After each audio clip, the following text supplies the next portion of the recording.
Cette fois, ça va falloir se retrouve pour une nouvelle vidéo Lego review aujourd'hui du set Lego Marvel X-Men 97 76 257, la figurine de Wolverine.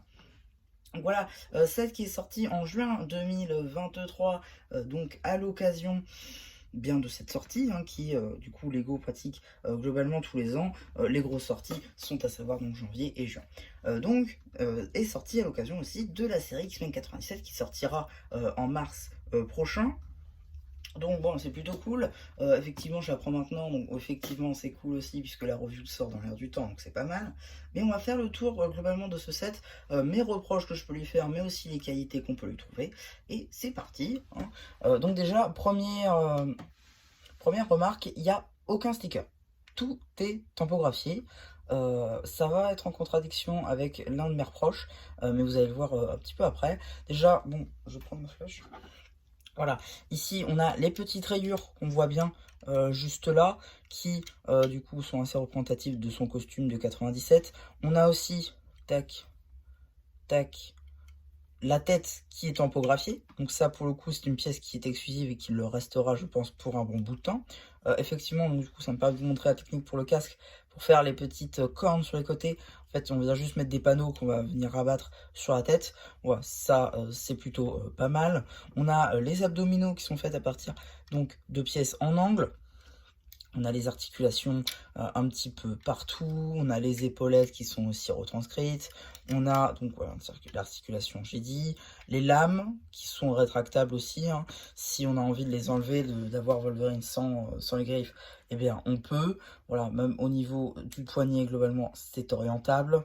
On a pareil donc de l'autre côté avec le gant, là encore, la petite ceinture X-Men avec donc le X qui est tampographié, qui peut être utilisé notamment pour du part-out dans des mocks médiévaux pour aller avec les anciens panneaux.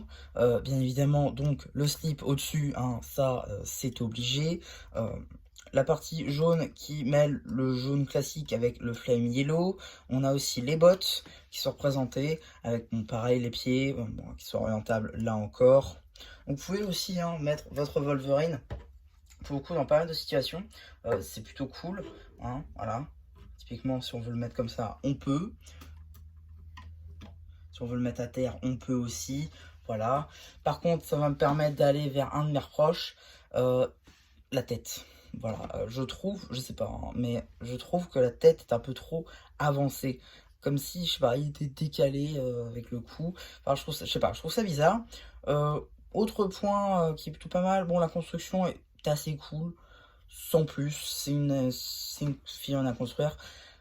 Autre reproche, et après, je pense qu'on va finir là-dessus quand même, il est fin. Il est fin, je sais que c'est une construction pour tout le monde, mais je sais pas, je le trouve quand même très fin. Il est pas censé être un peu mastoc Wolverine quand même, un minimum, je veux dire. Donc, bon, je sais pas, je trouve ça bizarre qu'il soit fin comme ça, mais ok, pourquoi pas. Et le dernier reproche que je peux lui faire, parce qu'on va pas se mentir, bon, la figurine par exemple de la CMF, ou même du Jet des X-Men sorti en janvier dernier, c'était une figurine qui avait des bras tampographiés, notamment des poils au niveau des bras nus. Est-ce qu'on peut m'expliquer pourquoi il en est dépourvu, alors que c'est la même version? Enfin, je sais pas, je veux dire, quitte à faire plusieurs versions, autant avoir donc la version figurine à construire, et la version gant pour ceux qui veulent faire une figurine à taille humaine. Je veux dire, je sais pas, je trouve ça bizarre quand même qu'il n'ait pas au moins un sticker. Franchement, ça me va un sticker. Si c'est pour ça, pour avoir un maximum de détails, à la limite, si c'est que ça me va. Donc voilà, c'est un truc qui manque. Je chipote peut-être. Je sais pas. Moi, ça me dérange pas, mais je sais pas, sur une scène qui est censée être comme ça, peut-être on aurait pu au moins rajouter un petit détail. Parce que quitte à ce que tout soit topographié, on peut avoir 2-3 stickers par-ci par-là pour avoir un petit peu de détails si vous voulez vraiment pas tampographier les pièces sur la couleur chère. Ça peut être aussi une alternative. Voilà un petit peu pour ma review de cette figurine. J'espère qu'elle vous aura plu. Surtout n'hésitez pas à me dire ce que vous avez pensé dans le post communautaire. Et voilà, bah du coup c'était un petit peu qui vous dit bye bye.